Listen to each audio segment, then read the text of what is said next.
গত 3-4 দিন আগে যে ভূমিকম্প হয়ে গেল পুরা দেশের ঢাকা সহ বিভিন্ন জেলার মধ্যে, আল্লাহ যদি বলতো জমিন আরো 3-4-5 সেকেন্ড বাড়াইয়া ঝাঁকুনি মারো, ঢাকার শহরের যত বড় বড় বিল্ডিং আছে সব বিল্ডিং গুলো কেমন হয়ে যাইতো, এগুলো সব ধসে পড়ে যাইতো, আর লক্ষ লক্ষ মানুষ ঢাকার শহরের মধ্যে এরা মারাও যাইতো। অনেক বড় ধনীরা এরা পথের ভিখারি হয়ে যাইত রে বাবা। আল্লাহ কয় এই সব তো আমি আল্লাহর পাওয়ার, সম্পদের মালিক আমি আল্লাহ, তোর বাড়ির মালিক আমি আল্লাহ, তোরে বানাইলাম আমি আল্লাহ, তুই সকালবেলার ধনী, আমি আল্লাহ চাইলেই তোরে বিকেল বেলায় গরিব বানায় দিতে পারি। তবে বান্দা এই সম্পদ পে আল্লাহরে ভুইল না। আল্লাহ কয় যারা দুনিয়াতে ইস্তিগফারের মাত্রা বাড়ায়া দেয়, আমি আল্লাহ এদের ফায়দা নাম্বার 2 দুনিয়াতে আমি আল্লাহরে মালের মালিক বানাবো, সম্পদ দিয়ে আমি আল্লাহরে সাহায্য করব। আমি আল্লাহ এত সম্পদ দিব, দুনিয়াতে মানুষ মানুষেরা দেয় দেখবেন নির্দিষ্ট সময়ের জন্য, আবার নির্দিষ্ট অ্যামাউন্টই দেয়। যার বেতন 10,000 ওরে 10,000-এর উপর 1 টাকাও দেয় না, যার 12,000 এর উপর 1 টাকাও দেয় না, যার 15,000 এর উপর 1 পয়সাও দেখবেন দেয় না। কিন্তু আল্লাহ কয় আমি তোর এমন মালিক, আমি তোরে দেই, আমি আল্লাহ নির্দিষ্ট অ্যামাউন্ট দেই না যে 5,000 দিয়ে বন্ধ করে রাখলাম এমন না, 10,000 দিয়ে বন্ধ করলাম এমন না। আল্লাহ যখন যারে দেয়, আল্লাহ দিলে জীবনেও কোনো দিন হিসাব কইরা দেয় না, ঠিক কিনা? দুনিয়া কি সদাকত মে তেরা নাম রহেগা, दुनिया की सदाकत में तेरा नाम रहेगा, सिद्दीक तेरा नाम से इस्लाम रहेगा, सिद्दीक तेरा नाम से इस्लाम रहेगा। दुनिया की अदालत में तेरा नाम रहेगा, दुनिया की अदालत में तेरा नाम रहेगा, फारूक तेरा नाम से इस्लाम रहेगा, फारूक तेरा नाम से इस्लाम रहेगा। दुनिया की सखावत में तेरा नाम रहेगा, दुनिया की सखावत में तेरा नाम रहेगा, उस्मान तेरा नाम से इस्लाम रहेगा, उस्मान तेरा नाम से इस्लाम रहेगा। दुनिया की शुजाअत में तेरा नाम रहेगा, दुनिया की शुजाअत में तेरा नाम रहेगा, हैदर तेरा नाम से इस्लाम रहेगा, हैदर तेरा नाम से इस्लाम रहेगा।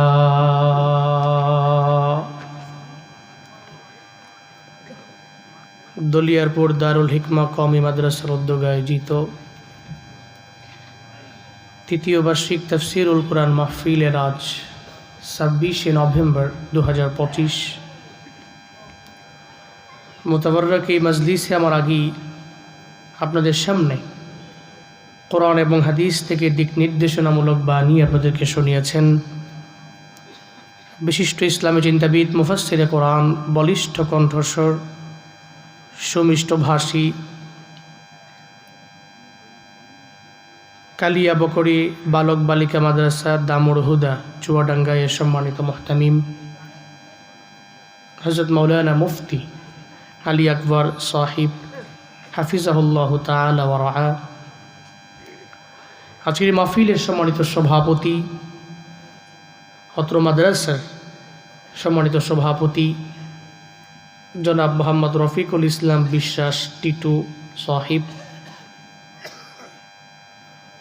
আরও একজন সভাপতি রয়েছেন জনাব মোহাম্মদ কুরবান আলী সাহিব, স্টেজে প্যান্ডেলে আর অনেক এই সমাজের, এই গ্রামের, এই ইউনিয়নের অনেক গণ্যমান্য ব্যক্তিবর্গ রয়েছেন। প্রত্যেকের নাম বলা তো সম্ভব না, আমি জানিও না, কিন্তু এই দামি মানুষগুলো যদি দ্বীনের জন্য, ইসলামের জন্য, মাদ্রাসার জন্য কাজ করেন, পৃথিবীর কেউ না জানলেও জানে কে? মানুষ জানতে হবে, শর্ত নয়। নামটা অনেক বড় করে হলে উনি অনেক বড় মানুষ, বিষয়টা এমন নয়। এটা রবের কাছে কবুল হওয়ার শর্ত নয়। রব তো দেখে বান্দার দিল, কি দেখে? আল্লাহর কাছে লা ফারকা বাইনাল আবিয়াদ ওয়াল আসওয়াদ, আল্লাহর কাছে সাদা কালো কোনো পার্থক্য, কোনো ডিফারেন্স নাই, কোনো পার্থক্য নাই। আল্লাহ বান্দার বডি দেখে না, চেহারা দেখে না, দেখে অন্তর। দেখে কি? অন্তর। আপনারা কিছু দিনই আলোচনা শুনবেন, বসে আছেন, অনেক গণ্যমান্য ব্যক্তিবর্গ আছেন। শুরুতেই আমাকে একটু উচ্চ কণ্ঠে, উচ্চ আওয়াজে জবাব দিবেন, সুন্দর এই মজলিসটি পেয়ে আপনারা খুশি না বেজার? এবছর তৃতীয় বার্ষিক, দ্যাট মিন্স 2 বার গত হয়েছে, এবছর তৃতীয়তম। আজকের মাহফিলের আয়োজন করতে যে যারা শ্রম দিয়ে, টাকা দিয়ে, পয়সা দিয়ে, বুদ্ধি দিয়ে, পরামর্শ দিয়ে আয়োজন করেছেন, আল্লাহ প্রত্যেককে দুনিয়া এবং আখেরাত উভয় জগতে কল্যাণকামীদের অন্তর্ভুক্ত বানিয়ে দেন। সকলেই পড়েন আমিন। ভাই সব, এই যে মাহফিলে আসলেন, বসলেন, কিছু দিয়ে নিয়ে আলোচনা শুনবেন, আমাদের প্রত্যেককে আসার মতো, বসার মতো, কিছু বলার এবং শোনার মতো তৌফিক কে দিয়েছেন? ওঠাউঠি করলে কিন্তু আমি বিরক্ত হব, পরে নাম ধরে ডাক দিব। যার গায়ে যে পাঞ্জাবি থাকলে পাঞ্জাবির কালার বলে ডাক দিব, শার্ট থাকলে শার্টের কালার, অথবা চাদর থাকলে চাদর কালার, রুমাল থাকলে রুমালের কালার, মাফলার থাকলে মাফলারের কালার বলে কমু কি উনি কই যায়, সাফা দিয়ে ধরে বসায় দিতে হবে, উঠা যাবে না, মনে করা যাবে না অন্য হুজুর। অসুস্থ হইলেও তো কিছু দিনই আলোচনা তো শুনতে পারবো ইনশাআল্লাহ আমরা, উঠে যাবে না। দোকানটাও খুলছি না, বাহি দেও, দোকানটাও খুলছি না, বাহি দেন। এর মানে ওয়াজনে শুরুই করি নাই, উঠতেছে। বসেন, আল্লাহ ধৈর্য সহকারে বৈশা দোয়া দিয়া বাড়ি যাওয়ার তৌফিক দান করেন, পড়েন আমিন। তাহলে এই যে মাহফিলে আসলেন, বসলেন, কিছু দিনই আলোচনা শুনবেন, আমাদের প্রত্যেককে তৌফিক দিয়েছেন কে? আল্লাহ যদি কয় 1 সেকেন্ডের জন্য তৌফিক বন্ধ, পৃথিবীর কোনো ক্ষমতাধর বা পাওয়ারফুল ব্যক্তির ক্ষমতা আছে এটা কি স্টার্ট করতে পারে? স্টপ বলছে কে? স্টার্ট করার ক্ষমতা কারো? হসপিটালের বেডে সাইতো আছে, ডানে বামে সামনে পেছনে, তার সমস্ত আত্মীয় স্বজনরা তার কাছে করজোরে রিকোয়েস্ট করে, ডাক্তাররা বারবার বলে একটু বসেন না, খালি শুয়ে রয়েছেন, উঠেন বসেন, বলে না? বলে। কিন্তু লোকটারে ধইরা রিকোয়েস্ট কইরা 2 মিনিট বসায়, 2 মিনিট পরে ও বলে আমার মাজা মনে হয় ভেঙে যাচ্ছে, আমারে শোয়া, আবার শোয়া দিস। এবং এই অবস্থায় 2 দিন 3 দিন 5 দিন পরে উনি বিদায় নিয়ে চলে গেছে, এমন নজির প্রমাণ বাংলাদেশের হসপিটালগুলোতে নাই?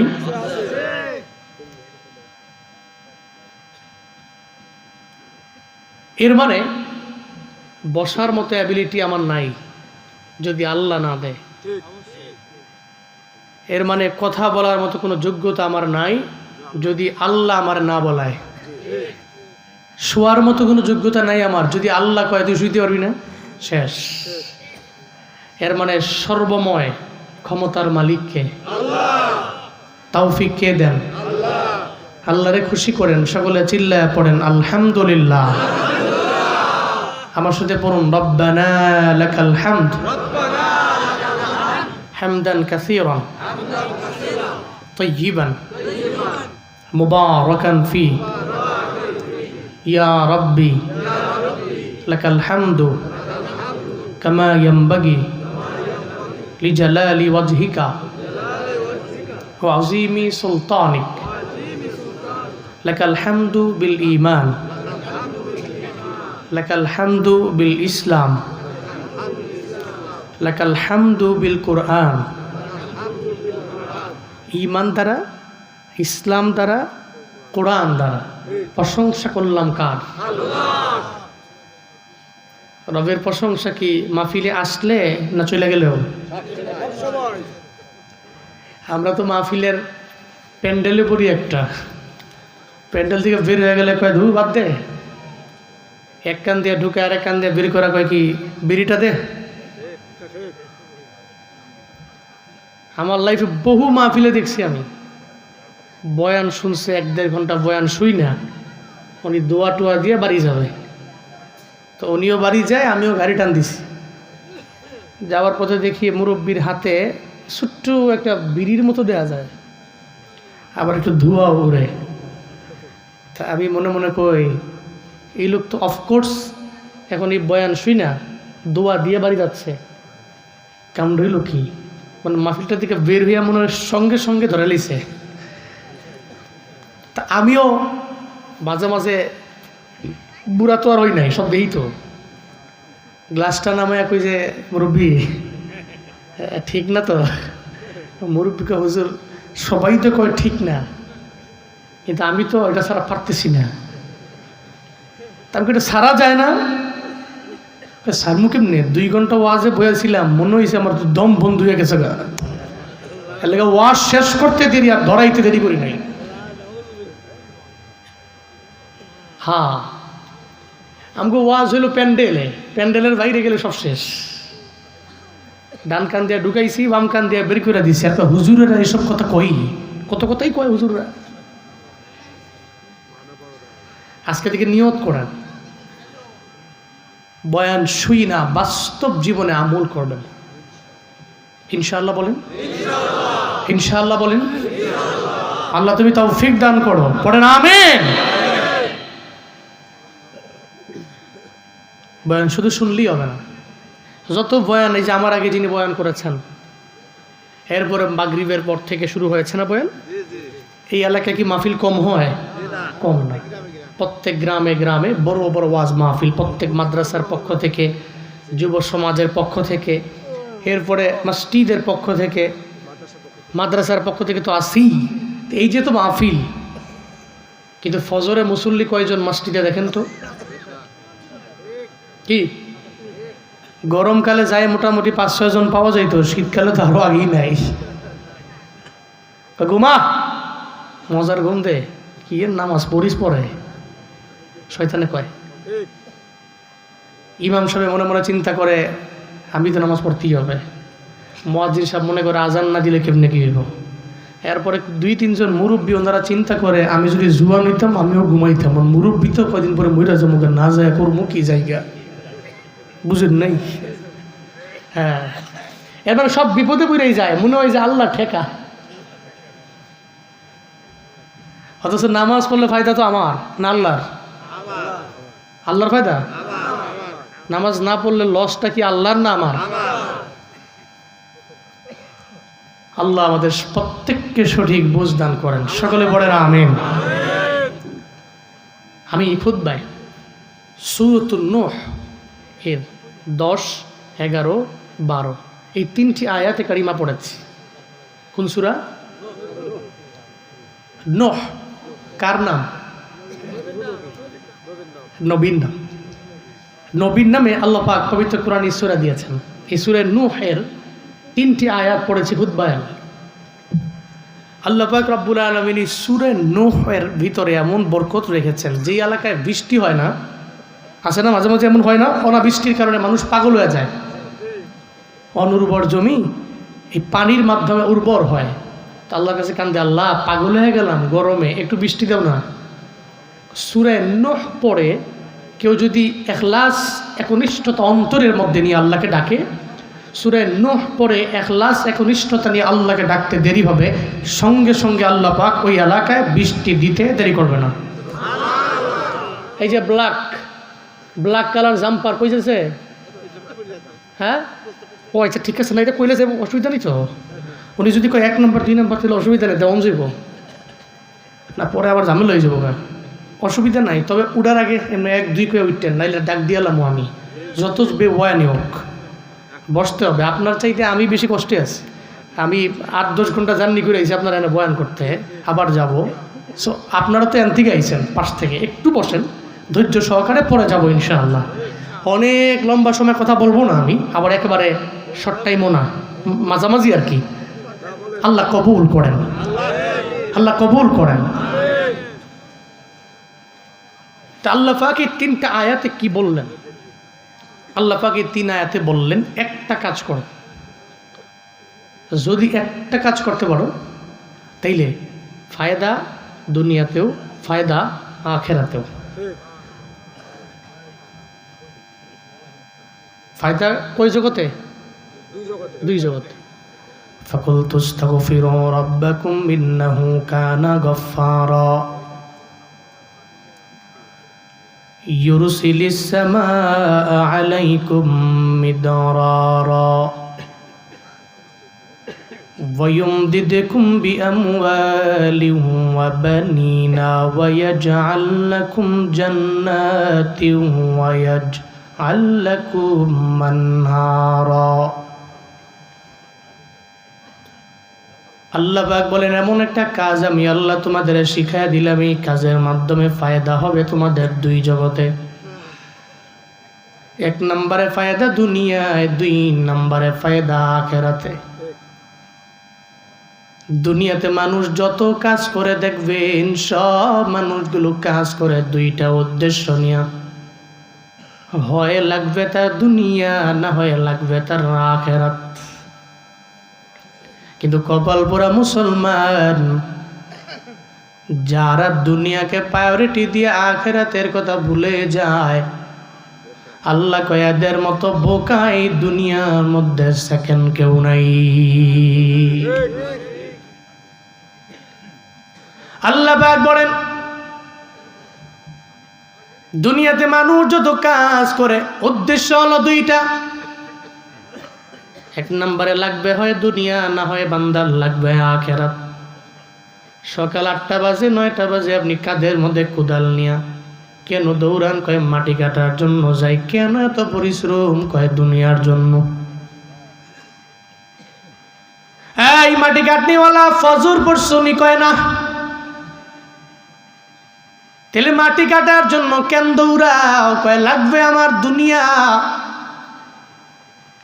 কেউ যদি ডাক দিয়া বলে এই মাটি কাটনেওয়ালা তোমার দুনিয়ার চাইতে আখিরাত তো বড় দামি, সারা রাত তুমি ঘুমাইলা, ফজরে নামাজের সময় তুমি যদি ঘুম থেকে জায়গা নামাজ পড়তা, সারা রাত ঘুমাইয়া ঘুমাইয়া তুমি ঘুমায়া গেলা, ফজরের নামাজ পড়ার কারণে তোমার ওই ঘুমটাও সোয়াবে পরিণত হয়ে গেল। তুমি ঘুমাইলা, ডান কাঁধের ফিরিস্তা তোমার আমল নামে অটোমেটিক সোয়াব লিখতে থাকলো।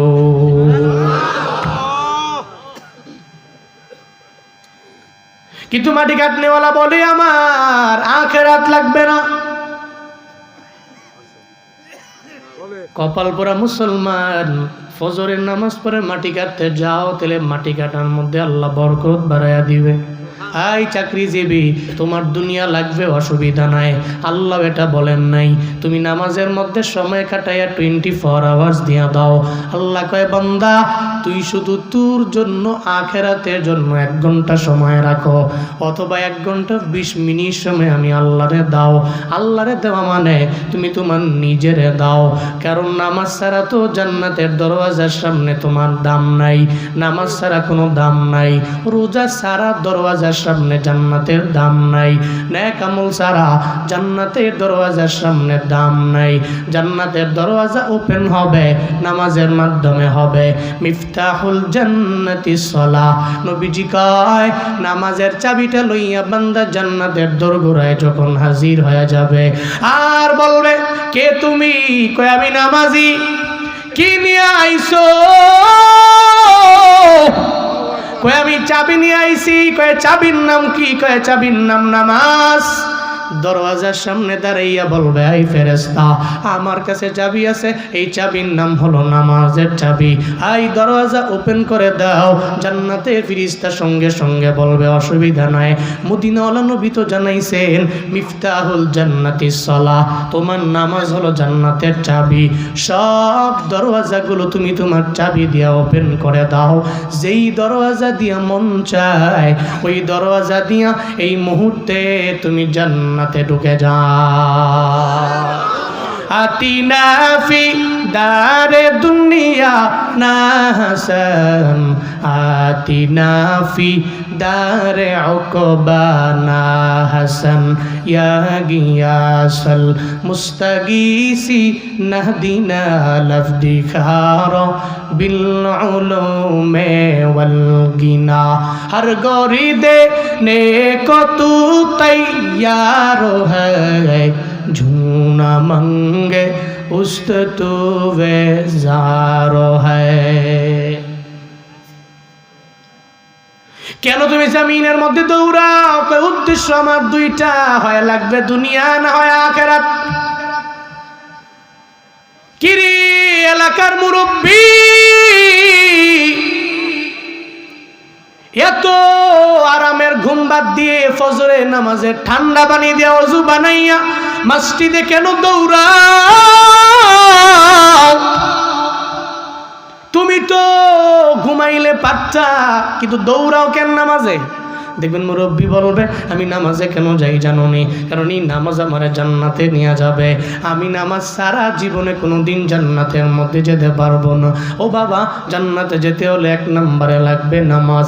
হাসরের ময়দানে প্রথম হিসাবটাই তো হবে নামাজের। এই জন্য মুরব্বী বলে আমি ফজর পড়ি কারণ ফজর আমার জান্নাতের মধ্যে নিয়ে যাবে। এই মাটি কাটনেওয়ালা, তুমি মাটি কাটতে কেন যাও? আমি মাটি কাটতে যাই কারণ হলো আমার মনের মধ্যে চিন্তা, আমার মনে চিন্তা হলো দুনিয়াতে আমার বাঁচা লাগবে, আমার ছেলে মেয়েরে আমার খাওয়ানো লাগবে, আমার জীবিকা নির্বাহের মাধ্যম হলো আমার মাটি কাটা। আমি ভ্যান চালায়া খাই, আমি সিএনজি চালায়া খাই, আমি অটো চালায়া চলাফেরা করি, এগুলো সব হলো আমার জীবিকা নির্বাহের মাধ্যম। এটা ছাড়া আমি দুনিয়ার মধ্যে চলতে পারবো না। এর মানে বোঝা গেল দুনিয়াতে মানুষ যা করে সব দুইটার জন্য করে, 2 জগতের জন্য করে। 1 নম্বরে দুনিয়া, 2 নম্বরে আখিরাত। কয় জগতের জন্য? আল্লাহ পাক বলেন তুমি 2 জগতে কামিয়াব হবা, একটা কাজ করো। সূরা নূহ এর 10 নম্বর আয়াতের মধ্যে আল্লাহ পাক জানায় দেয় ইস্তাগফিরু রাব্বাকুম ইন্নাহু কানা গাফফারা। সকাল সন্ধ্যা আল্লাহর দরবারে ইস্তিগফারের আমল করো। ইস্তিগফার তোমার দুনিয়া এবং আখিরাতের জন্য ফায়দা। আল্লাহর দরবারে ক্ষমা প্রার্থনা করে নাও। আল্লাহ তো জানে দুনিয়ার মানুষ শয়তানের ধোঁকায় পড়ে অন্যায় করবে, গুনাহ করবে, কাবিরা গুনাহ করবে, সগীরা গুনাহ করবে। চুয়াডাঙ্গার দামুর হুদার মুসলমান আমায় বলেন না, জীবনে কোনো দিন আপনি আপনার হাতের মধ্যে মুঠ করে আপনি জীবনে কোনো দিন বলতে পারবেন আমার জিন্দেগিতে কোনো গুনাহ নাই? পারবেন? রাতের বেলা বালিশে মাথা লাগাইলে গুনাহ, আপনার হাতের দিকে তাকাইলে গুনাহ, আপনার চোখের দিকে তাকাইলে গুনাহ, আয়নার সামনে দাঁড়াইলে দেখবেন গুনাহ আর গুনাহ, আপনি বালিশে মাথা লাগাইলে দেখবেন গুনাহে গুনাহে ভরা। ওই কেন গুনাহ করলাম? শয়তানের ধোকায় পড়ে আমি গুনাহ করলাম। আল্লাহ পাক বলেন, এই জন্যই তোমার গুনাহের দিকে তাকাইয়া তুমি ক্ষমা প্রার্থনা করে নাও রবের দরবারে। দুনিয়াতে সব মানুষ গুনাহ করে, তবে এদের মাঝে সবচেয়ে দামি হলো এরা যারা এই গুনাহ থেকে রবের দরবারে তাওবা করে নেয়। দুনিয়াতে সব মানুষ গুনাহ করে, কার প্ররোচনায় পড়ে? শয়তানের। কার? শয়তানের। তাহলে সবাই গুনাহ করে, স্বাভাবিক। তবে গুনাহ যে ব্যক্তি করে, করার পরে এই গুনাহ থেকে যে তাওবা করে, ওই ব্যক্তির মতো আল্লাহওয়ালা, ওই ব্যক্তির মতো খাঁটি, ওই ব্যক্তির মতো উত্তম এই পৃথিবীতে আর কেউ নেই। যে ব্যক্তি ইস্তিগফার করে উনি মুস্তাগফির, যে ব্যক্তি তাওবা করে উনি তাইব। আর যদি আপনি করতে পারেন ফায়দা কি? ওই যে ফায়দা 1 নম্বরে আখিরাতের লাইনের ফায়দা, ইন্নাহু কানা গাফফারা। ইস্তিগফার যদি করার মতো করতে পারো গোলাম, আল্লাহ পাক জিন্দেগীর যত গুনাহ আছে সব গুনাহ আমার আল্লাহ মাফ করে দিবে। তাহলে যার জিন্দেগীতে গুনাহ নাই ওই বান্দা মিজানের দাড়ি পাল্লায় দাঁড়াবে। মিজানের দাড়ি পাল্লায় যাইয়া যখন দাঁড়াবে, আমল নামা চলে আসবে বান্দার ডান হাতের মধ্যে, কারণ নেক আমলের পাল্লা ভারী। আর নেক আমলের পাল্লা যার ভারী, তার ডান হাতের মধ্যে আমল নামা, তার তো কোনো চিন্তা নেই। কয় পুলসেরা পার হয়ে তুমি বিজলির আকারে পার হও, এরপরে তুমি সোজা জান্নাতে চলে যাও।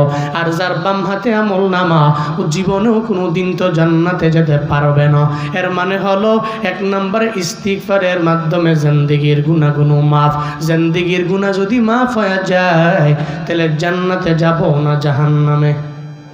কই? তাহলে আখিরাতের বিষয়টা ক্যাপচার। এর মানে আমি আল্লাহরই পেয়ে গেলাম। ইস্তিগফারের কারণে আমি আল্লাহরই পেয়ে গেলাম। মনে রাখবেন রে বাবা, দুনিয়াতে যত যাই করেন, আল্লাহরে যদি পেয়ে যান তাহলে আপনি কামিয়াব। আল্লাহরে যদি না পান তাহলে আপনার মতো দুর্ভাগাই জমিনের মধ্যে আর কেউ নেই। আপনি আপনার মালিকের বন্ধু বানাবেন। আপনার মালিকের বন্ধু বানাইলে উনি জান্নাতের মালিক। হাসরের ময়দানে উনি বলবে, সে তো আমারে বন্ধু বানাইলো, তারে জান্নাত আমি আল্লাহ দিয়া দিলাম। গজনীর সুলতান মাহমুদ রহমাতুল্লাহ আলাই, সুলতান মাহমুদ গজনবী একাধারে একজন আদেল, বড় দামি এক শাসক। সুলতান মাহমুদ গজনবী, গজনীর সুলতান, উনি বের হয়ে গেলেন।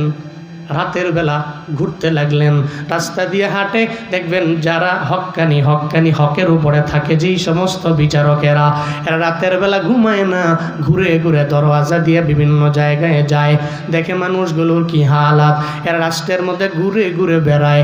যেমন ঘুরে বেড়াইতো হযরতে ওমর রাদিয়াল্লাহু আনহু, যেমন ঘুরে বেড়াইতো ওসমান, যেমন ঘুরে বেড়াইতো আলী। সাহাবায়ে কেরামদের নিয়ম ছিল, এরা রাতের বেলা ঘুমায় না। এরা নিজের অনেক বড় দামি শাসক মনে করে ঘরের মধ্যে বসে থাকে না, এরা ঘর থেকে রাতের বেলা বের হয়ে যায়। সুলতান মাহমুদ গজনবী উনিও চিন্তা করে রাতের বেলা বের হয়ে গেলেন। রাস্তা দিয়ে হাঁটতেছেন, হাঁটার পথে হঠাৎ করে 4 জন চোরের সাথে মোলাকাত। কয়জন?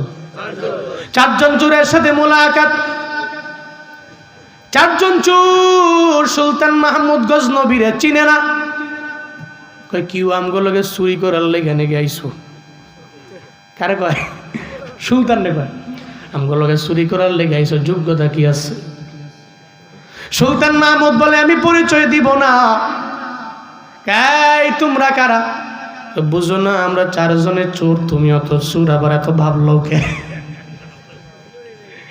তুমিও তো চুরি করার লেগে আইসো, যোগ্যতা কি আছে কও?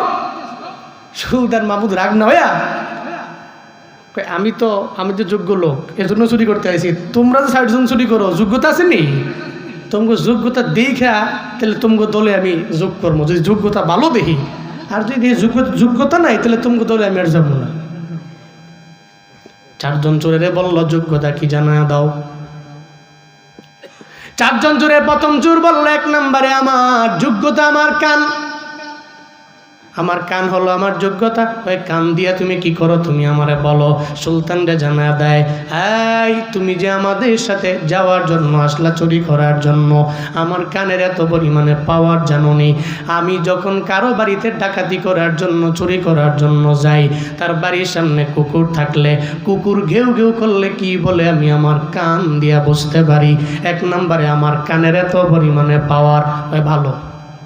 এই 2 নাম্বার চোর, তোর কি পাওয়ার? আমার পাওয়ার কি জানো নি? আমার পাওয়ার হলো আমার হাতের তালুর মধ্যে। হাতের তালুর মধ্যে আমার পাওয়ার। আমি হাতের তালু 2টার মধ্যে ঘষা দিয়া যদি যেই দরওয়াজার সামনে যাব, দরওয়াজার সামনে গিয়া 2 হাতের তালুতে ঘষা মারলে তালা খুলে যাবে, সঙ্গে সঙ্গে দরওয়াজায় ঢুকে ফেলবো। রুমের মধ্যে ঢুইকা যা আছে সব আমি বের করে নিয়ে আসবো। বাহ। এই 3 নাম্বার চোর, তোর কি পাওয়ার? তোর কি যোগ্যতা বলো? এবার ওই চোর কয়, আমার যোগ্যতা হলো আমার নাক এত পরিমাণে শার্প, এত ধারালো আমার নাক। আমি যেই রুমের মধ্যে যাব, যেই গুডাউনের মধ্যে যাব, ওখানে যা আছে না আছে আমি যে নাক দিয়া বলতে পারবো এখানে কি আছে। এরপরে চুরি করতে পারি আমরা।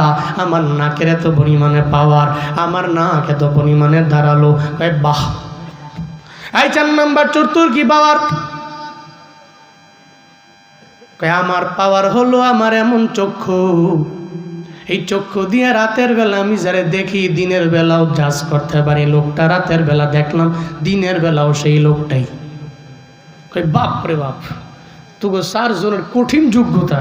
একজনের কান, আর একজনের হাতের তলকা, আর একজনের নাক, আর একজনের চোখ। বাপ রে বাপ, যোগ্য চোর দেখা যায়। ঠিক আছে, তাহলে তোদের দলে আমিও গেলাম। সুলতান মাহমুদ গজনবীদের দলের মধ্যে গেলেন। এখন চুর হলো কয়জন? 4 জন। ডেকে বলে তোমারে নিব, তোমার যোগ্যতা কি? সুলতান মনে মনে কয়, আমি তো চোর না, চুরি করার কোনো যোগ্যতা তো আমার নাই, তবে এতটুকু যোগ্যতা আছে। সুলতান মাহমুদ জানা দেয়, এই 4 জন চোর, তোরা তোদের সঙ্গে যদি আমারে নাও, আমার কি পরিমাণে যোগ্যতা আছে জানো নি? আমার মুখের মধ্যে যে দাড়ি দেখতেছ, আমার এই দাড়ির অনেক পরিমাণে যোগ্যতা। আমি দাড়ি দিয়া যদি এমনি বলি, তাহলে সঙ্গে সঙ্গে একটা লোকের ফাঁসি হয়ে যায়। আমি দাড়ি দিয়া যদি এবার ডান থেকে বাম দিকে আমি নেই, তাহলে সঙ্গে সঙ্গে আর ফাঁসি হয় না। বাপ রে বাপ, তোমার তো আরো বেশি পাওয়ার। সুবহানাল্লাহ পড়বেন না? সুলতান মাহমুদ আমার দাড়ি দেখছো না? এরকম করলে দাড়িগুলো লাড়ামারি, ফাঁসি শুরু হয়ে যায়, জল্লাদ কাজ আরম্ভ করে। আর আমি যদি দাড়ি দিয়ে ডান বাম খালি করি, সব ফাঁসি টাসি যত আছে সব ক্যান্সেল, বাদ করো। বাপ রে বাপ, তোমার দাড়ির বুঝি এত পাওয়ার। চলো। চোর কয়জন? কার বাড়িতে চুরি করবো? এতদিন তো মেম্বার চেয়ারম্যান যা আসিল সবগুলোর বাড়িতে মোটামুটি সাইজ সুইচ করে লেছি। তো আজকে যেহেতু একজনকে পাইছি, হ্যাঁ ফাঁসির থেকে বাঁচাইতে পারবো, আজকে ডাকাতি হবে সুলতানের বাড়িতে। কার বাড়িতে? আজকে চুরি হবে সুলতানের বাড়ি। সুলতান মাহমুদ গজনবী সঙ্গে আর 4 জন চোর। এবার নিজেরাও তো চোর বানাইল, 5 জনে মিলনা রওয়ানা। সুলতান মাহমুদ গজনবীর বাড়ির মধ্যে গেল। বাড়ির সামনে একটা কুকুর আছে, ওই কুকুরটা ঘেউ ঘেউ ঘেউ ঘেউ করতে লাগলো। এবার এদের মাঝে যে একজন আছে, সে কুকুরের ঘেউ ঘেউ শুনতে পারে, বুঝতে পারে কুকুর কি বলে। তার কানের মধ্যে এত পরিমাণে পাওয়ার, সে এটা নিজেও দাবি করে। সে বলতে লাগলো, এই তোমরা একজন সুলতানের বাড়ির মধ্যে ঢুইকো না, আমার কাছে মনে হয় আমগো মধ্যেই মনে হয় সুলতান একজন আছে। মাথা খারাপ নাকি তুই? কস কি? সুলতানের বুকের দিকে আমরা সব চোর আমরা। তোর মাথা মুথা ঠিক না। না, কুত্তা কইতাছে, কুত্তা যে ঘেউ ঘেউ করতেছে, কুত্তা কইতাছে, এই বাড়ির লোকেরা সাবধান, সুলতান মেহমান নিয়ে রাতের বেলা ঢুকতেছে।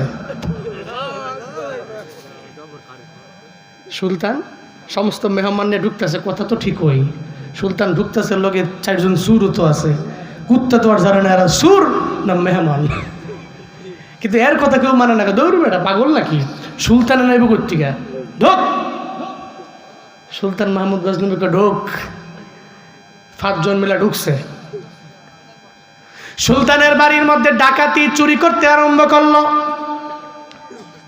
করতে করতে প্রত্যেকে বস্তা ভরে ভরে ভরে ভরে স্বর্ণ অলঙ্কার যা আছে, যত হীরামণি মণিমুক্তা মাণিক্য আছে সব সব বলল বস্তার মধ্যে ভরে ভরে বান্দিয়া। এবার একজনে কয়, একটা চোরে কয়, তাহলে আমরা আর যাব না। কয় কেন যাবি না? কয় আজকে রাতটা একটু এখানে থাইকালো। কয় কেন থাকবো? কয় সুলতানে দেখ না কি সুন্দর করে করে বিছানা বানাইছে, আমরা যতই চুরি করি এত সুন্দর বিছানা তো আমরা পাই না, এখানে একটু ঘুমায়ালো, ফজরের নামাজের আগে সব আমরা বাড়ির মধ্যে চলে যাব সব মাল লইয়া। ওদিকে তো সুলতান তো লগি আছে, এরা এদের সুলতানের সামনে কয় রুমের মধ্যে একটু ঘুমা, বিছানাটাও তো আরাম, 5 স্টার হোটেলে রুমের মধ্যে যেই পরিমাণে মজা, গ্রামের একটা লোক যদি যায় দেখে এত সুন্দর বিছানা, কয় ঘুমাইসে উঠছে, ঠিক কিনা? ঘুমাইসা বলল ঘুমা, সারা রাত লাগাইয়া ঘুমাবো, ফজরের আগে আমরা সবাই মিলা বের হয়ে যাব। সুলতান মাহমুদ গজনবীও দাঁড়ায় রইল, এরাও ঘুমায় গেল। সুলতান মাহমুদ গজনবী ঘুমায় না, এরা সব নাকটাই না রুমের মধ্যে দিছে ঘুম, উনি ঘুমায় না, কারণ সুলতানেরা যারা আদেল এরা রাতের বেলা ঘুমায় না, রাতের বেলা ঘুমায় না। ও আল্লাহর বান্দারা, উনি তো দুনিয়া সাধারণ গজনি সুলতান শাসক সুলতান মাহমুদ, ওনারও তো একজন মালিক আছেন, চিল্লায়া বলেন তার না।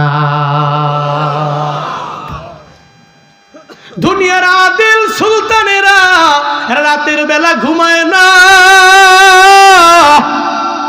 আমার মালিক তো আসমানের জমিনের মালিক, আমার মালিক তো বাদশার বাদশা, আমার মালিক তো রাজার রাজা, আমার মালিক তো মালিকুল মুলক, আল্লাহ হলেন রাজা দিরাজ। আমার আল্লাহ তো জীবনেও কোনোদিন ঘুমায় না রে বাবা, দুনিয়ার সুলতান রাতে ঘুমায় না, আল্লাহ তো দিনেও ঘুমায় না, রাতেও ঘুমায় না, এমনকি আমার আল্লাহর তো জীবনে কোনোদিন তন্দ্রায় ধরে না। লা তাখুযুহু সিনাতুন ওয়ালা নাওম, চিল্লায়ে পড়েন আল্লাহু আকবার। আল্লাহ পাক বলেন, আল্লাহর পরিচয় দিয়েছেন পুরো কোরআন মাজিদের মধ্যে যে আয়াত সবচেয়ে বড় আয়াত, ওই আয়াতের নাম হলো আয়াতুল কুরসি। আল্লাহ পাক রব্বুল আলামিন বলেন, আমি আল্লাহর পরিচয় বান্দারে, আমি আল্লাহ জীবনেও কোনোদিন ঘুমাই নাই, আমি কোনোদিন ঘুমাই নাই, আমার তন্দ্রেও ধরে না, আমার নিদেরেও ধরে না, আমার না ধরে স্লিপে, আমার না ধরে ড্রজিনেস, না ধরে আমার তন্দ্রায়, না আমি ঘুমাই। কেন আমি ঘুমাই না? কারণ আসমানের মালিক তো আমি আল্লাহ, জমিনের মালিক আমি আল্লাহ, তুরে বানাইলাম আমি আল্লাহ। বান্দারে রাতের বেলা গভীর রাত 2টা 3টা বেজে গেল, এক আল্লাহর বান্দি আমার পেটের মধ্যে ব্যথা আরম্ভ হয়ে গেল, এলাকায় ডাক্তার নাই, সব ডাক্তারের ফার্মেসি বন্ধ, শহরের মধ্যেও যাইতে পারবে না, গহীন গ্রামের মধ্যে থাকে। রাতের বেলা চোখের পানি ফালাইয়া আল্লাহর ডাক দেও, আল্লাহ তুমি আমার শেফা করে দাও, ও আল্লাহ পেটের ব্যথা আমি সহ্য করতে পারি না, ও আল্লাহ আমার ঘরের মধ্যেও মেডিসিন নাই, আমি চাইলেও শহরের মধ্যে যেতে পারবো না, এলাকার মধ্যে ফার্মেসিও বন্ধ, বাজারের মধ্যে দোকানগুলো বন্ধ হয়ে গেল রে আল্লাহ। আল্লাহকে যখন ওই মহিলাটা রবের দরবারে 12 বার ডাকে, আল্লাহ কয় যদি আমি ঘুমিয়ে যাই তাহলে আমার বান্দিটার পেটের ব্যথা কে ভালো করে দিবে? আমি আল্লাহ ঘুমাই না। বাচ্চা প্রসব করেছে মা, বাচ্চা মায়ের গর্ভ থেকে বের হয়ে গেছে, মাও ঘুমায় গেল, সন্তানও ঘুমায় গেল। একদিন পরে এই সন্তানটা তো অনেক পরিমাণে বড় না, একদিনের বাচ্চা, কতটুকু বাচ্চা, মাও ঘুমায় গেছে, সন্তানটাও ঘুমায় গেছে। ও আল্লাহর বান্দারা, সন্তানটা চোখ মেলে মেলে একটু একটু তাকায়, হঠাৎ করে মা ঘুমের ঘরে হাতটা সন্তানের মুখের উপরে পড়ে গেল। এখন সন্তান তো মারে মা বলে ডাইকাও বলতে পারে না, মা তুমি তোমার হাতটাকে আমার উপর থেকে সরাইয়া দাও না রে আমার মা। ও মা আমি বড় ছোট, তোমার হাত তুমি সরায়া দাও, এটা বলার মতো যোগ্যতা তো সন্তানের নাই, কিন্তু সন্তানটারে তো আমার আল্লাহ পাক মায়ের গর্ভের মধ্যে বানাইলো। আল্লাহ কয় যদি আমি ঘুমাই তাহলে মায়ের হাতের পাওয়ারে, হাতের জোরে সন্তানটা মারা যাবে। আমি আল্লাহ তখন জানাই, এই সন্তানের মা, তুমি তোমার হাতটা সরাইয়া দাও, কারণ এই হাতের মাধ্যমে তোমার গর্ভে সন্তানটা দুনিয়াতে আসার পরে মারা যাবে। আল্লাহ কয় আমি ঘুমাই না, আমার তন্দ্রাও ধরে না, আমার নিদ্রাও ধরে না। হযরতে মূসা আলাইহিস সালাম তো আল্লাহরে জিজ্ঞাসিল, আল্লাহ গো তুমি কি ঘুমাও না? আমি তো মূসা, আমি এখানকার পুরা জগতের শাসনকর্তা হলাম, আমি মেষ চড়াইয়া চড়াইয়া বড় দুর্বল, হঠাৎ করে আমি ঘুমায়া যাই। ও আল্লাহ, আমার তন্দ্রায় ধরে এর পরে আমি ঘুমানোর জন্য আমি চলে যাই। ও আল্লাহ তুমি কি ঘুমাও না? আসমান তুমি চালাও, জমিন তুমি চালাও, দুনিয়ার যত যা কিছু আছে সব তুমি চালাও রে আমার আল্লাহ, তুমি কি ঘুমাও না? আল্লাহ কয় মূসা আমি ঘুমাই কি ঘুমাই না তোমারে আমি পরীক্ষা করব। ও মূসা একটা গ্লাস আনো। কি আনবে? একটা গ্লাস আনো, আর ওই গ্লাসের মধ্যে পানি নাও। গ্লাসের মধ্যে পানিটা লইয়া তুর পাহাড়ের মধ্যে দাঁড়ায় রইলেন নবী মূসা। দাঁড়ায় রইল। আল্লাহ এদিকে তন্দ্রারে বললেন, মূসারে ধর। তন্দ্রা মূসা নবীর ধরে ফেলল। মূসা নবী তন্দ্রাচ্ছন্ন হইয়া একটু পরে আল্লাহ নিদ্রারে বলল, নিদ্রা এখনই মূসা নবীরে ধরো। মূসা নবী নিদ্রা চলে গেল, হাত থেকে গ্লাসটা পইরা ভেঙ্গে চুরমার হয়ে গেল। ঘুম থেকে লাফ দিয়া গয়, কি হইল? সুবহানাল্লাহ পড়বেন না? আল্লাহু আকবার। মূসা নবীকে কামড়ে গেল, শব্দে ভেঙ্গে চুরমার। আল্লাহ মনে হয় যে কেমন যেন একটু শরম পাইতেছে। আল্লাহ কামড়াইল কি? একটা গ্লাস দিলেন, আমি হাতের মধ্যে নিলাম, তন্দ্রাচ্ছন্ন হইয়া নিদ্রায় চলে গেলাম, সব ভেঙ্গে চুরমার হয়ে গেল। এখন করমু কি? আল্লাহ কয় মূসা রে, হাতের মধ্যে একটা গ্লাস তুমি লইয়া তন্দ্রার কারণে, নিদ্রার কারণে রাখতে পারলা না, ভেঙ্গে চুরমার হয়ে গেল। আমি আল্লাহ আসমানের রব, জমিনের রব। আমি আল্লাহ যদি তন্দ্রায় যাই অথবা নিদ্রায় যাই, আমি যদি এক সেকেন্ডের জন্য ঘুমাই, আমার আসমান জমিনটা এই গ্লাসের মতো পরে এমনি ভেঙ্গে চুরমার হয়ে যেত। আমি আল্লাহ ঘুমাই না।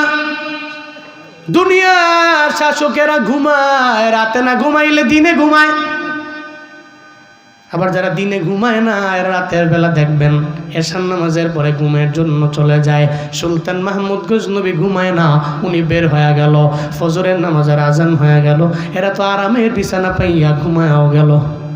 দরওয়াজা বাইরের দিক দিয়ে তালা মারছে, ঘুমাইতেছ ধর্ম, চারজনে মিল্লা ঘুম দিস। দরওয়াজা লাগাই দিয়া উনি গেছে নামাজে, নামাজ টামাজ পড়ে সিংহাসনের মধ্যে বইছে সুলতান মাহমুদ গজনবী।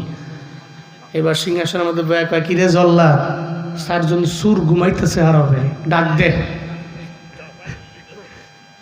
জল্লা দে গিয়া দরওয়াজায় করা নাই, তালা তুলা কইল, কি মিয়া সাহেবরা ঘুম নাকি? কে তুমি? তুমি জল্লা খাইছি রে। ঘুমটা তো মোটামুটি ভালোই হয়েছিল, ছুটতে যেতে পারলে আরো মজা হইতো। ছুটতাম তো পারলাম না, শেষ তো কি করতে চাও? সুলতান কইছে সুলতানের সামনে যাইতে, সব ভিতর ডরে ভয়ে শেষ। আবার একজনে আরেকজনের দিকে তাকায় মনে মনে কয়, 5 নম্বর জন কই? বুঝেন নাই? হয়ে গেল কই? 60 জনকে আরেকজন কই গেছে গা। এই 60 জনে মিল্লা সুলতান মাহমুদ গজনবীর সামনে। সুলতানের সামনে যাওয়ার পরে 3 জন তো সমানে কান্দাছে, একজন কান্দে না। সুবহানাল্লাহ পড়েন না? 3 জন কান্দে, একজন কান্দে না। 3 জন কান্দে ডরে, আরেকজন কান্দে না। এই সুলতান, আপনি তো রাতের বেলা আপনারা দেখলাম আপনি আমাদের সঙ্গী, কই আমার চোখের মধ্যে তো এত পরিমাণে পাওয়ার, রাতের বেলা আমি যারে দেখি, দিনের বেলা আমি তারা চিনি। ওই যে 4 জন চোরের মধ্যে একজনের সেই পাওয়ার ছিল। কই রাতের বেলা তো আপনারা দেখলাম, দিনের বেলা তো আপনি জায়গার মধ্যে বসে রইলেন, এর মানে আপনি চোর না, এর মানে হলো আপনি মনে হয় এই গজনির শাসক, মানে আপনি সুলতান। তাহলে আমগরে কেন মারবেন? আমগরে মাইরেন না, আমাদের মাফ করে দেন। এবার যখন এটা বলল, সবারই তো চোখ কান পরিপূর্ণ খুলিয়া গেল। এরা সবাই চোখের পানি ফালাইয়া সুলতানের সামনে বারবার বলতে লাগলো, ও সুলতান, আপনি আমারে মাফ করে দেন, আমাদের মাফ করে দেন। এরা 4 জন এবার বলতে লাগলো, আপনি তো রাতের বেলা ওয়াদাবদ্ধ হয়ে গিয়েছিলেন, আপনার দাড়ির এত পরিমাণে পাওয়ার, আপনার দাড়ি দিয়া আপনি এমনি ঝাঁকা দিলে ফাঁসি হয়ে যায়, আবার ডানে বামে নাড়লে ফাঁসি হয় না, মাফ করে কি দেওয়া যায় না? মাফ করে কি দেওয়া যায় না? করে কই যা, আর জীবনে চুরি করবি? কই না, জীবনে আর চুরি করতাম না। তওবা কর, করলাম। ইস্তিগফার কর, করলাম। আর জীবনে মানুষের বাড়িতে কোনো অন্যায় অপরাধ কিছু করবি? কই না, করতাম না। এদিকে এক অ্যাডভোকেট সাহেব দাঁড়ায় গেছে, কই না, কই এরা সমস্ত এই এলাকার ঘরের মানুষের জ্বালাইছে, রাতের বেলা চুরি করে সব লয়ে গেছে, ফাঁসি দেন না। সুলতান মাহমুদ কয় না, ফাঁসি দিব না। রাতের বেলা তো মেয়েদের কাছে ওয়াদাবদ্ধ, আমার দাড়ির যে পাওয়ার আছে, আমি দাড়িতে এমনি করলেই ফাঁসি, আর ডান বাম করলেই ফাঁসি হবে না। যাও, তোরা যদি ওয়াদাবদ্ধ হস আর জীবনে কোনোদিন কারো বাড়িতে চুরি করবি না, তাহলে আজকে থেকে আমি তোরে মাফ করে দিলাম। ওর সঙ্গে সঙ্গে দাড়ি দিয়া ডান বাম করলো। জল্লাদ কয় ওকে। 4 জন চোর বের হয়ে গেল। সুলতান মাহমুদ গজনবী দরবার থেকে বের হইয়া এরা সব গলায় ধরে ধরে চোখের পানি ফালায় কান্না করতে লাগলো। সুলতানের দরবার থেকে বের হইয়া রবের দরবারে কান্দে, আল্লাহর দরবারে বলতে লাগলো, আল্লাহ, দুনিয়াতে একজন মালিকের রাতের বেলা বন্ধু বানাইলাম, দুনিয়ার একজন শাসকের রাতের বেলা বন্ধু বানাইলাম। ও আল্লাহ, আমাদের মরণ নিশ্চিত হয়ে যাইতো এর বন্ধু বানানোর কারণে। একটা অ্যাডভোকেট, একটা জজ আমাদের বিরুদ্ধে ওকালতি করেও আমাদের ফাঁসি মঞ্জুর করতে পারেন নাই। কেন? কারণ সুলতান মাহমুদ নিজেই তো আমাদের পক্ষের হয়ে গেল। ও আল্লাহ, সারা জীবন যত চুরি করেছি আর করব না। ও আল্লাহ, হাসরের ময়দানে তোমারে যদি বন্ধু বানাইতে পারি, তোমারে যদি আমাদের মালিক বানাইতে পারি, হাসরের ময়দানে মিজানের দাড়ি পাল্লায় যখন তোমার সামনে দাঁড়াবো, আল্লাহ তুমি যদি কও এই বান্দাটা আমার বান্দা, এই বান্দাটা আমার বান্দা, ও তো দুনিয়ার মধ্যে আমারে বন্ধু বানাইল, ও তো আমার অলি হয়ে গেল, ও নামাজ পড়লো, রোজা রাখলো, আমলের লাইনে আগাইয়া গেল, এই ফেরেশতারা, এরা জীবনেও কোনোদিন জাহান্নামের মধ্যে দেওয়া যাবে না। 4 জন চোর বলে, দুনিয়ার শাসকের যদি হয় তো পাওয়ার, আমার আল্লাহর কত পাওয়ার, আমার আল্লাহ যদি হাসরের ময়দানে আমাদের বলেন তোদের সাথে ছিল আমার সম্পর্ক, আল্লাহ যদি সঙ্গে সঙ্গে বলে দেয়, এই ফেরেশতারা, এর জীবনেও কোনোদিন জাহান্নামের মধ্যে ফালানো যাবে না, এর এখনই জান্নাতের মধ্যে দিয়া দাও। গজনির সুলতান মাহমুদের মাধ্যমে যেমনে বেঁচে গেল, আল্লাহর যদি বন্ধু বানায় এমনিতেই তো আমরা বেঁচে যাব। আর সুলতান মাহমুদের চাইতেও তো আমার আল্লাহ বড় গফফার, আমার আল্লাহ বড় দয়ালু। আল্লাহ আমার এমন দয়ার রব, ও বান্দা তুমি গুনাহ করো, একবার গুনাহ করো, আল্লাহর দরবারে বলো আল্লাহ মাফ করে দিবে, আবার গুনাহ করো, আবার আল্লাহর দরবারে বলো আল্লাহ মাফ করে দিবে, আবার গুনাহ করো, আল্লাহর দরবারে বললে আল্লাহ মাফ করে দিবে। কিন্তু দুনিয়ার যারা বড় টাকাওয়ালা, এরা জীবনেও কোনো দিনে মন হয় না রে বাবা। একটা লেবার যদি তার সামনে গিয়ে একবার বেয়াদবি করে, কয় মাফ করে দিলাম, 2 বার যদি বেয়াদবি করে, কয় মাফ করে দিলাম, 3 বারের সময় ধমক দিয়া তাড়াইয়া দেয়, তুই আমার বাড়িতে কাজও করতে করতে পারবি না, লাঠি দিয়া বাড়ি থেকে তোরে আমি এখনই বের করে দিব। আল্লাহ কয় না রে গোলাম, আমি আল্লাহ তোর এমন মালিক ও বান্দা, রাতের বেলা যখন গভীর রাত, দুনিয়ার মানুষের দরওয়াজা যখন বন্ধ হয়ে যায়, আমি আল্লাহ প্রথম আসমানের মধ্যে আইসা 12 বার বান্দা তোমারে ডাকি, এই তোর দুনিয়া লাগবে, আমি আল্লাহর দরবারে ইস্তিগফার কর না। তোর আখিরাত লাগবে, আমি আল্লাহর দরবারে ইস্তিগফার কর না। যদি ইস্তিগফার করতে পারো, 1 নম্বরে আখিরাতের লাইনের ফায়দা, আল্লাহ পাক জিন্দেগি সমস্ত গুনাহগুলো মাফ করে দিবে।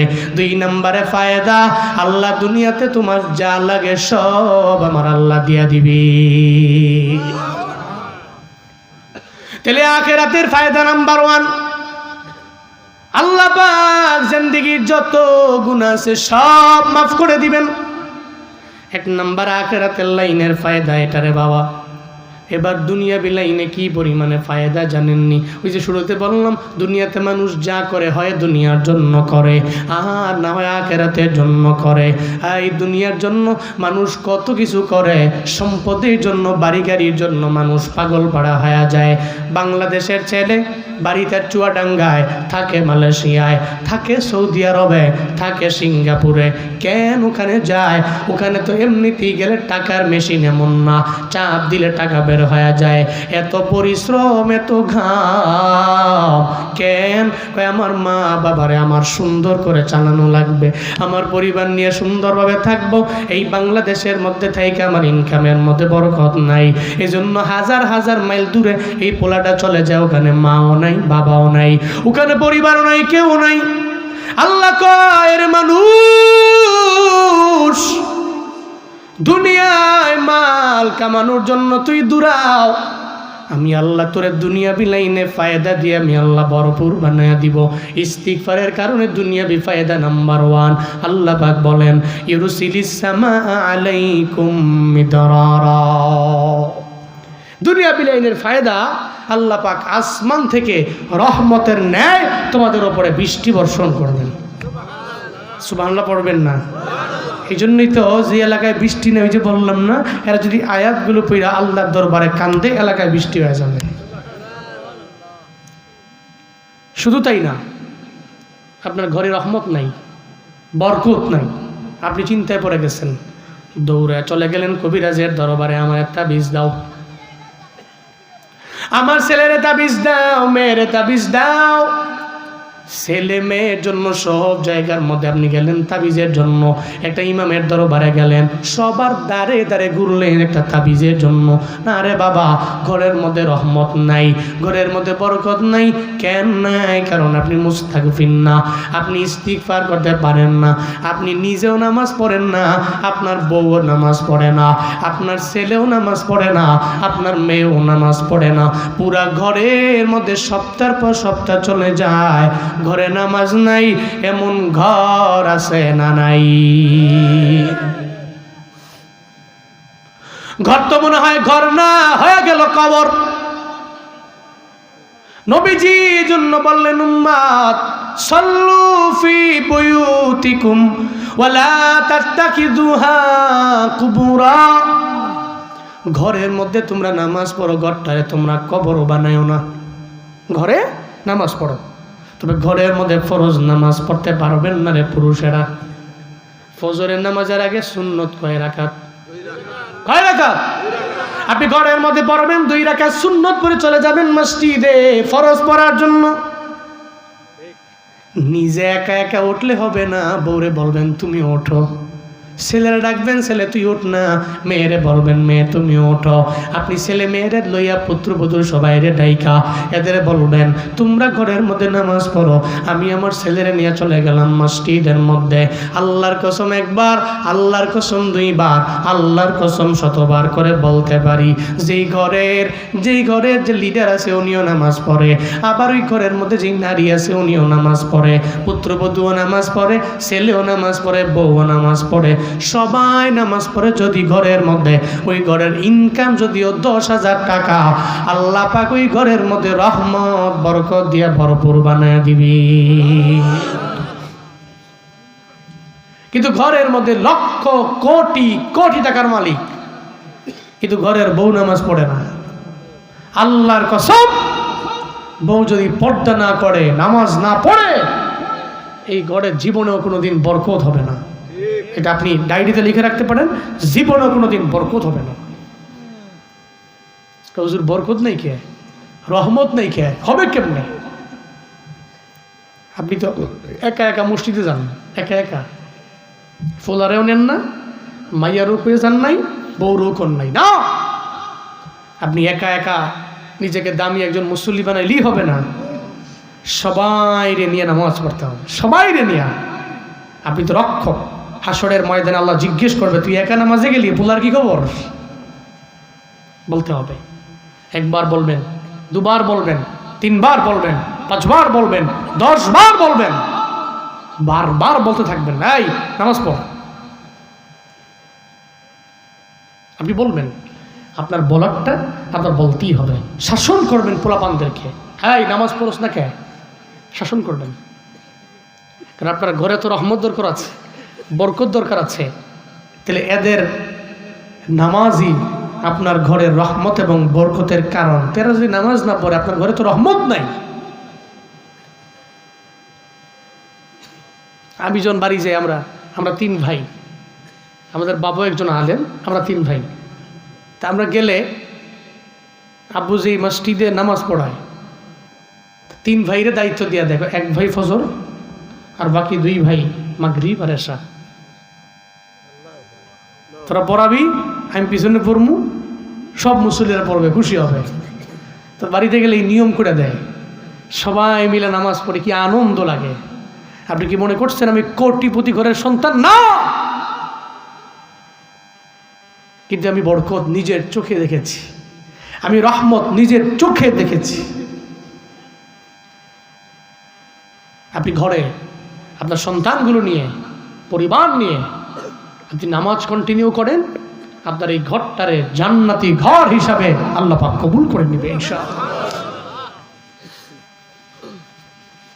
তো রহমতের ন্যায় আল্লাহ পাক আসমান থেকে বৃষ্টি বর্ষণ করবে। এটা ফায়দা নাম্বার 1, দুনিয়াবি ফায়দা। ইস্তিগফারের কারণে এটা দুনিয়াবি ফায়দা। 2 নাম্বার, ওই যে সম্পদ লাগবে, মাল লাগবে, টাকা পয়সা লাগবে, বাড়ি গাড়ি লাগবে, কত কিছু লাগবে না আমাদের। এখানে এমন কেউ আছেন, হুজুর আমার জিন্দেগিতে কিচ্ছু লাগবে না, আছেন কেউ? এটা বললেও তো হবে না। কেন হবে না?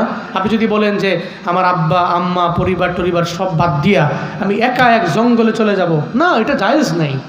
লা রুহবানিয়াতা ফিল ইসলাম, ইসলামে তো বৈরাগ্যপূর্ণ জায়েজ নাই যে পাগলের মতো হয়ে যাব, নিজে পাগল সাজবো, আমার না দরকার নাই মা, দরকার নাই বাপ, দরকার নাই বউ, দরকার নাই সন্তান, কিছুই দরকার নাই, আমি একই। না, এটাও জায়েজ নাই। এর মানে আপনার দুনিয়া লাগবে। তবে দুনিয়া পাইলে কি আল্লাহরে ভুলে যাওয়া লাগবে? হ্যাঁ মিয়া, দুনিয়া পাইলে আল্লাহরে ভুলে যাওয়া লাগে? আমার পরিচিত বহু বড় লোক আছে যারা অনেক বড় বড় টাকাওয়ালা, বাড়ির মালিক, গাড়ির মালিক, কিন্তু আল্লাহরে ভুলেন নাই। এরা এমন দামি হয়েছে আর পুরো আল্লাহরে ভুলেন নাই। এক একজনের 2টা 3টা করে তেলের পাম্প আছে, জমি সুদ্ধা আছে। এক একটা তেলের পাম্প জমি সুদ্ধা দাম প্রায় 10 থেকে 15 কোটি টাকা। এত টাকার মালিক উনি নিজেও বলে, হুজুর আমার অ্যাকাউন্টে কত টাকা আছে আমার জানা নাই, আমার ধারণাও নাই। এরপরেও 1 ওয়াক্ত নামাজ উনি জীবনেও কোনো দিন দেখছি না, যতদিন আছি কাজা করে। উনি ফজর বাদ দেয় না, জোহর বাদ দেয় না, আসর বাদ দেয় না, মাগরিব বাদ দেয় না, এশা বাদ দেয় না।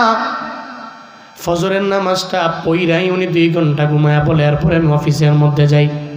আমার অফিসের মধ্যে 3-4 ঘন্টা অফিস করার পরে জোহরের নামাজের আজান হয়ে গেলে আমি দৌড়ে চলে যাই জোহরের নামাজ পড়ার জন্য। এরপরে চলে যাই আমি আসরের জন্য, এরপরে মাগরিব পড়ি, এরপরে আমি এশাও পড়ি। আমার বন্ধু বান্ধব যত আছে এদের প্রলোভনে পড়ে আমি জীবনেও কোনোদিন 1 ওয়াক্ত নামাজও কাজা করি নাই। এমন ধনী ব্যক্তি আছে না নাই? ওই ধনী ব্যক্তি আছে।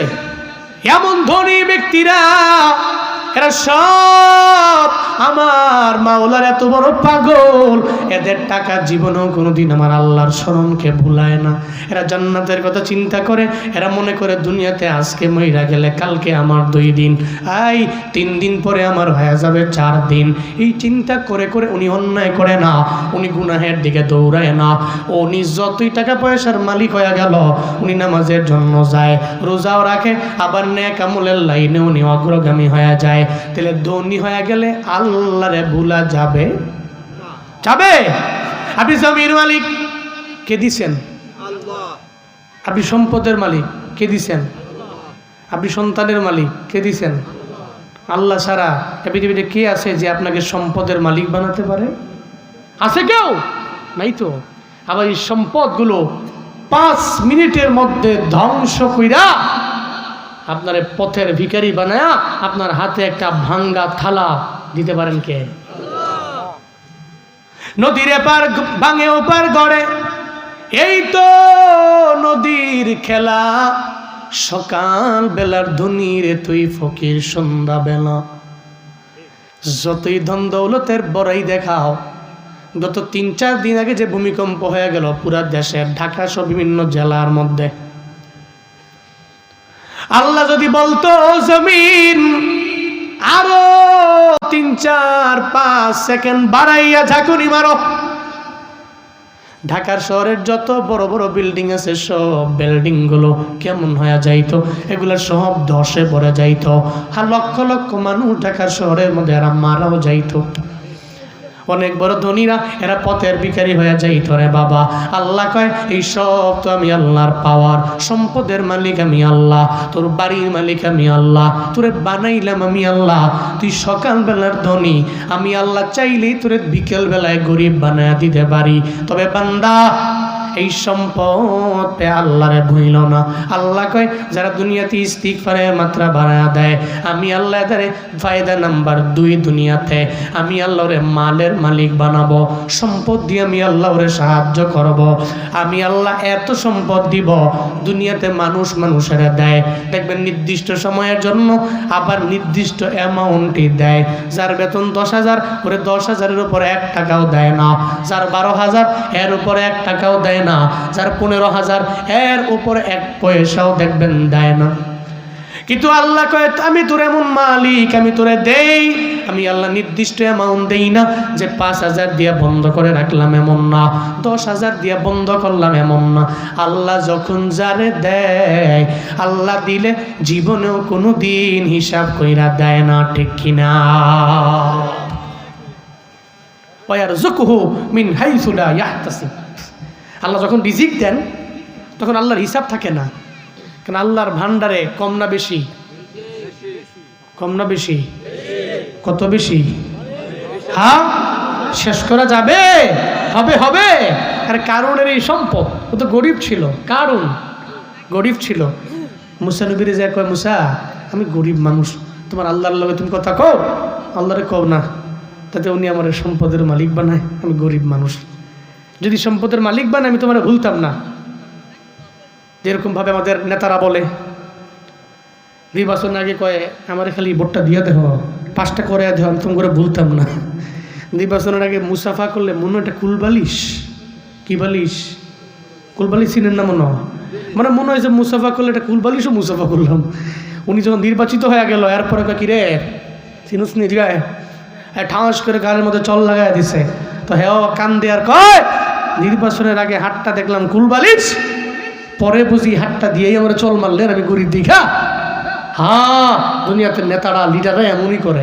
কারণ তো মুসা নবীর এমনই কইছে, তোমার বংশে যত লোক আছে সব বীর আমি দলি বানাই দেব, তুমি খালি আল্লাহরে কও যাতে আল্লাহ আমার সম্পদ দেয়। আল্লাহ সম্পদ দিতে দিতে দিতে দিতে এত পরিমাণের সম্পদ দিলেন হিসাবই রাখতে পারে না। কারণ হঠাৎ করে কয় আরে বাবারা মোটামুটি অ্যামাউন্টও তো বড়, সম্পদও বড়, স্বর্ণ রৌপ্য মুক্তা মাণিক্য অনেক বেশি। এবার কারণ কয় মুসা হু আর ইউ, কি কয় তুমি কে? মুসা কয় এটা বুঝি কথা হইল, তুই বুঝি এই আমার বিষয়টা কইলে তোরে আমি বললাম আল্লাহর কাছে বইলে সম্পদশালী তোরে করাইলাম, তুই আমার কাছে হু আর ইউ? আচ্ছা ঠিক আছে। এমন কি মুসা নবীরে মাটির নিচে অর্ধেক গাইরা 100 বেত্রাঘাত দেওয়ার লক্ষ্যে সে মুসা নবীর বিরুদ্ধে একটা বিশাল অপবাদ নিয়ে আসতে চাইল। কারণ ভাড়া করলো এক নারীকে, যেই নারী অন্যায় করে, রাস্তায় রাস্তায় ঘুরে বেড়ায়, নর্তকী নারী, খারাপ মানুষের সাথে জেনা করে, বিবিচারী নারী আছে না এমন নারীর যে ভাড়া করলো, কয় তুই যে আজকে একটা বিচার হবে, তুই যে কবি মুসা নবী আমার সঙ্গে জেনা করছে। নাউজুবিল্লাহ জোরে বলবেন না, আরো জোরে বলবেন না নাউজুবিল্লাহ। তুই যে কবি তো মুসা নবীর দরবারে যে কারণ কয় একটু পরে একটা বিচার হবে, জেনার বিচার। কারণ যায় কয় এই শুনেন মুসা নবী, যদি কেউ বিচার করে, জেনা করে, বিচার কি কয় 100 বেত্রাঘাত অর্ধেক জমিনে গাড়াই দিবা, গাড়াইয়া এর 100 বেত মারবা। কয় যদি এটা আমনের বেলায় হয়, মুসা নবী কয় নাউজুবিল্লাহ, আমি জীবনেও কোনোদিন কোনো জেনার কাজের মধ্যে লিপ্ত না। তুই কস কি কয় না, যদি যদি আপনি অন্তরে আপনার বেলায় কি কয়, আপনার বেলা আমার বেলাও তা, অন্যের বেলায় যা আমার বেলাও কি। وَإِذَا حَكَمْتُمْ بَيْنَ النَّاسِ أَن تَحْكُمُوا بِالْعَدْلِ চিল্লায় পড়েন আল্লাহু আকবার। আল্লাহ পাক বলেন ওয়াইদা হাকামতুম বাইনান নাস, মানুষের মাঝে যখন তোমরা বিচার কার্য ফয়সালা করো, এই মাতবরেরা, আন তাহকুমু বিল আদল, তোমরা আদালত কায়েম করে নাও, ইনসাফ কায়েম করে নাও, আদালত কায়েম করে নাও। তোমার বেলায় যা, অন্যের বেলায় তা, তো অন্যের পুলার বেলায় যা, তোমার পুলার বেলায় তা। কিন্তু আমার এলাকার মধ্যে তো এমন নাই, আমার সমাজের মধ্যে দেখবেন এমন নাই। মাতবরে কয় এই কাকার পোলা, অমুক পাড়ার ধনির পোলা, কয় তাহলে তো তার বেলায় বিচার করা যায় না। কয় তার বেলায় বিচার হবে 2 আনা অথবা 3 আনা অথবা 4 আনা, এর বেশি হতে পারে না। কয় এই ডাকার পোলা, কয় অমুক পাড়ার ভ্যান গাড়ির চালকের পোলা, তার বাবায় মাটি কাটে, ও বড় গরিব, বড় অসহায়, কয় তার বেলায় বিচার হবে 16 আনা। এমন মাতবর আঙ্গ সমাজে আছে না নাই? মুসা নবী জানায়া দিল এই কারণ অন্যের বেলায় যেই বিচার, তাহলে আমার বেলায় হবে সেই বিচার। কয় ঠিক আছে। একটু পরে মহিলা তোর সামনে দাঁড়ানো, মহিলা দাঁড়ায় আছে। এবার কারণ কয় মহিলা তুমি এবার বলো না মুসা নবী তোমার সাথে জেনা করলো। কিন্তু আমার মাওলার কুদরত, ওই মহিলা সঙ্গে সঙ্গে জানায়া দেয় মুসা পয়গম্বর আপনি আমার সাথে জেনা করেন নাই, উল্টো আপনারে ফাঁসায়া দেওয়ার জন্য, আপনার বিরুদ্ধে অপবাদ দেওয়ার জন্য সে আমার ভাড়া করে আনছে। আমি নাকি বিশাল মজলিসের মধ্যে আপনার বিরুদ্ধে অপবাদ দিয়ে দিব আপনি আমার সঙ্গে জেনা করেছেন। আমি জীবনেও কোনোদিন এটা বলতে পারি না, কারণ মুসা রে, আমি যদি অন্যায় করি, যদি আমি জেনা করি, যদি আমি পতিতা, এরপরেও তো আপনি আল্লাহর নবী, আমি আপনার সাথে বেয়াদবি করলে আমার আল্লাহ আমার জীবনেও কোনোদিন ছাড়বে না, আমি এই জন্য বলতে পারি না। এবার মুসা নবী অনেক পরিমাণে রাগান্বিত হয়ে গেল। মুসা নবী রাগান্বিত হয়ে গেলেন। মুসা নবী কয় কারণ তুই বুঝি আমার ব্যাপারে এমন ষড়যন্ত্র করতে পারলি, অথচ তোর জন্য রবের দরবারে আমি আবদার জানাইলাম, ও আল্লাহ তুমি কারুনের বড় লোক বানায় দাও, সম্পদের মালিক বানায় দাও। আমার দোয়ায় তুই সম্পদের মালিক হইয়া তুই বুঝি এখন আমার বিরুদ্ধেই এমন অপবাদ দেওয়ার জন্য চেষ্টা করতেছ। এই কারণ এখন থেকে আর তোর বিন্দু মাত্র পরিমাণ ক্ষমা নাই, আমি তোরে মাফ করব না। যে মুসা নবী উনি তো অনেক পরিমাণে রাগী নবী, এতদিন পর্যন্ত অপেক্ষায় রইল, এরপরেও রাগ দেখায় নাই। আমার কাছে মনে হয় উনি আগে কেন রাগ দেখায় না আমার হয় না, অথচ উনি এত পরিমাণে রাগী নবী। ফেরাউনের বাবরসির এক থাপ্পড় মারছে, সঙ্গে সঙ্গে মইরে গেছে। হযরত মুসা নবী এত পরিমাণে রাগী নবী, আল্লাহ কয় মালাকুল মউত মুসা নবীর দরবারে যাও রূহটাকে কবজ করার জন্য। মালাকুল মউত আসলেন, দরওয়াজার সামনে দাঁড়ালেন, পারমিশন নেয় না, অনুমতি নেয় না। অনুমতি না নিয়ে মুসা নবীর দরবারে চলে গেলেন। মুসা নবী কয় কে তুমি? কয় আনা মালাকুল মউত। কেন আসলা? কয় আপনার রূহ কবজ করার জন্য আসলাম। অনুমতি নেই, পারমিশন নেই, এক থাপ্পড় দিছে মালাকুল মউতের, এক থাপ্পড় দিয়া ওনার এক চোখ কানা করে দিছে। সোহে দইরা আল্লাহর কাছে, আল্লাহ চোখ তো কেন হয়ে গেছে গা, কে করছে? মুসা নবী। সব নবীর কাছে যাও, আমার নবীর কাছে যাবা, তুমি জানো না রাগি নবী, সালাম টালাম দিয়া অনুমতি নিয়া পারমিশন নিয়া এরপরে না ঢুকবা। কি করছো কি তুমি, কামটা করছো কি?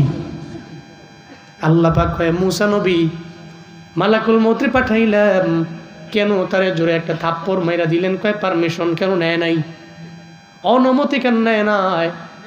আল্লাহ কয় মুসা রে মরবা না? কয় মরব। কয় তাহলে হায়াত বাড়াইয়া দিই তোমারে।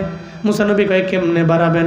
কয় সামনে কি কয় আছে একটা গরু, কয় গরুর উপরে আপনার হাতটা রাখেন, এই হাতের নিচে গরুর যতগুলা পশম থাকবে ওই পশমগুলা গনলে যতগুলা দাঁড়াবে আল্লাহ পাক রব্বুল আলামিন, আপনার রব আমি রব, আপনার এত পরিমাণে হায়াত আমি আল্লাহ বাড়াইয়া দিব।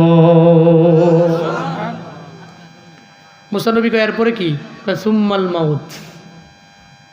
যদি হায়াত আপনি পান 5000 বছর, এরপরও কোনো না কোনো একদিন মালাকুল মৌতের সাথে আপনার সাক্ষাৎ হবে। তাহলে 2000 বছর থাকার দরকার নাই, মালাকুল মৌতের আবার পাঠাও, আর চটকানা মটকানা দিতাম না। সুবহানাল্লাহ পড়বেন না? উনি রাগী নবী, মেজাজ বড় গরম। মুসা নবীর মেজাজ গরম। উনি কারুনের প্রতি এত সদয় হলেন, আমি মাঝে মাঝে অবাক হই। আমি যখন পড়তেছিলাম অবাক হচ্ছিলাম যে উনি কারুনের তো জ্বালাইলো, এরপরে উনি রাগ হয় নাই। লাশ মুহূর্তে যখন কারুন তার বিরুদ্ধে অপবাদ দিল, কারণ এবার কয় আল্লাহ সে তো অনেক বাড়াবাড়ি পর্যায়ে চলে গেছে, সমস্ত লোকদের সামনে সে আমার সম্মান হানি করতে চেয়েছিল। আল্লাহ এখন এই কারুনের বিরুদ্ধে আমি তোমার কাছে অভিশাপ দিচ্ছি, তুমি কারুনের এই মুহূর্তে কি করবা, তুমি আমার সে পাওয়ারটা দিয়ে দাও, আমি বলবো হয়ে যাবে। আল্লাহ কয় নবী মুসা আপনার পাওয়ার দিয়ে দিলাম, জমিনকে আপনি যা বলবেন জমিন এখন আপনার কথা তাই শুনবে। সুবহানাল্লাহ পড়বেন না? জমিন কথা মানে কার? কার?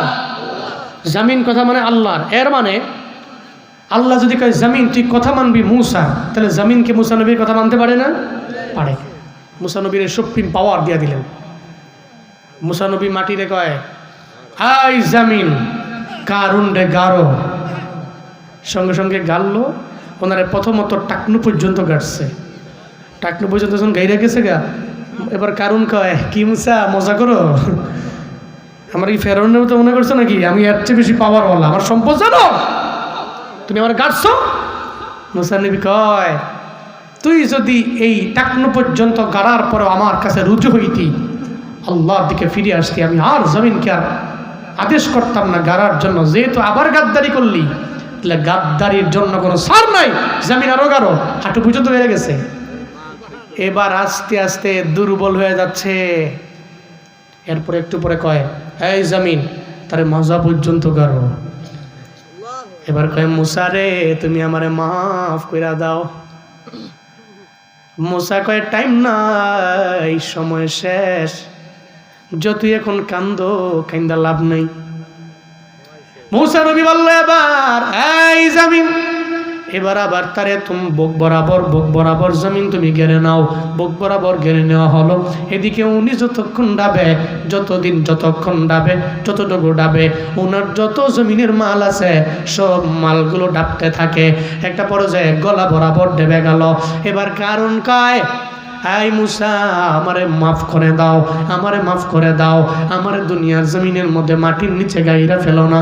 মুসা নবী কয় তোরে মাফ করা হবে না, কারণ তুই বড় গাদ্দার, তুই আমারও গাদ্দারি করলি, আল্লাহর সাথেও গাদ্দারি করলি। আল্লাহ তোরে সম্পদের মালিক বানাইল, তুই শুকরিয়া আদায় না করে না শুকরিয়া করলি। আই কারুন। এবার মুসা নবী বলল তার পুরা বডি সহ জমিনের মধ্যে যত মাল আছে সব মাল আল্লাহ তুমি জমিনের মধ্যে ডাবায়া দাও। বলতে দেরি, এবার মুসা নবীও এবার ডেবে গেল কারুনও ডাবলো, যত সম্পদ আছে সব সম্পদ জমিনের মধ্যে ডেবে গেল। হাদিসের মধ্যে আসছে, বুখারীর বর্ণনা, কিয়ামত পর্যন্ত কারুন ডাবতেই থাকবে। শুধু কারুন একা না, ওর সঙ্গে ওর যত সম্পদ আছে সব সম্পদগুলো কিয়ামত পর্যন্ত ডাবতে থাকবে। চিল্লা পড়া যাবে কি নাউজুবিল্লাহ। ডাববে কিয়ামত পর্যন্ত। সে একা না, তার যত সম্পত্তি আছে তাকে ডাকতেই থাকবে। একমাত্র কিয়ামতের দিন, যেদিন ইদা জুলজিলাতিল আরদু জিলজালাহা ওয়া আখরাজাতিল আরদু আসকালাহা ওয়া ক্বালাল ইনসানু মা লাহা, আল্লাহ পাক যেদিন ইসরাফিল বলে ফু দাও, ওই ফুয়ের সঙ্গে সঙ্গে আখরাজাতিল আরদ আসকালাহা, জমিন তার নিচ থেকে যা আছে সব যেদিন বের করবে, ওদিন কারুন এবং কারুনের যত সম্পত্তি আছে জমিন সব বীজ থেকে, মাটির নিচ থেকে সব বের করে দিবে, সব বের হয়ে যাবে, জমিন বের করে দিবে। এই জন্য সম্পদের ধোকায় পড়ে আপনি অন্যায় করেন। এখানে এমন কেউ আছেন, হুজুর আমি কারুনের সম্পত্তির চাইতেও আরো বেশি ধনী, আমি আছেন কেউ নেই? তাহলে কারুন কি থাকতে পারলো? সম্পত্তির পাওয়ার দেখায় না। আপনাকে মাল দিবে আল্লাহ, সম্পদ দিবে আল্লাহ, টাকা পয়সার মালিক বানাবে আল্লাহ, ইস্তিগফারের মাধ্যমে বানাবে আল্লাহ। যখন দিবে তখন অনেক পরিমাণে দিবে। মুমিন এই বিষয়ে চিন্তা করে লাভ নাই। মুমিন তাওয়াক্কুল করবে কার উপরে? কার উপরে? সুবহানাল্লাহ ওয়ালহামদুলিল্লাহ লা ইলাহা ইল্লাল্লাহ সুবহানাল্লাহ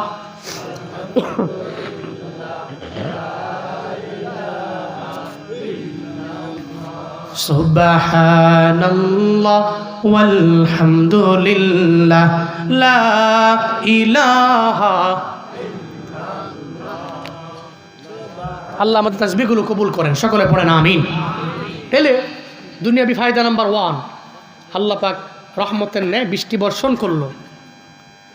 2 নাম্বার দুনিয়াবি ফায়দা নাম্বার 2, আল্লাহ পাক সম্পদের মালিক বানালো। 3 নাম্বার ইস্তিগফারের মাধ্যমে আল্লাহ পাক রব্বুল আলামিন ওয়ায়ুম দিদিকুম বিবানিন, যাদের সন্তান নেই আল্লাহ পাক তাদেরকে সন্তান দিবেন। যাদের সন্তান নেই, ছেলে নাই মেয়ে নাই, ছেলে আছে মেয়ে নাই, মেয়ে আছে ছেলে নাই, ইস্তিগফারের আমল বেশি বেশি করবেন, আল্লাহ পাক আপনাকে সন্তান দিবেন। এটা আল্লাহর ওয়াদা।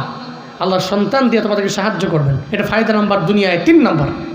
4 নাম্বার ওয়াজআল লাকুম জান্নাত, আল্লাহ পাক রব্বুল আলামিন এই পৃথিবীতে ফুলের বাগান, ফলের বাগান, বিভিন্ন বড় বড় বাগানের মালিক আল্লাহ পাক রব্বুল আলামিন বানায় দিবেন। শুধু তাই না, ওয়াজআল লাকুম আনহারা, আল্লাহ পাক নহর, নদী, নালা, খাল, বিল, ঝর্ণা, এই সমস্ত ঝর্ণা নহরের মালিক আল্লাহ পাক তোমাকে বানাবে।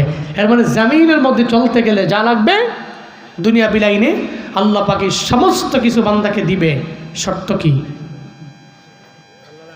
ইস্তিগফার। শর্ত কি?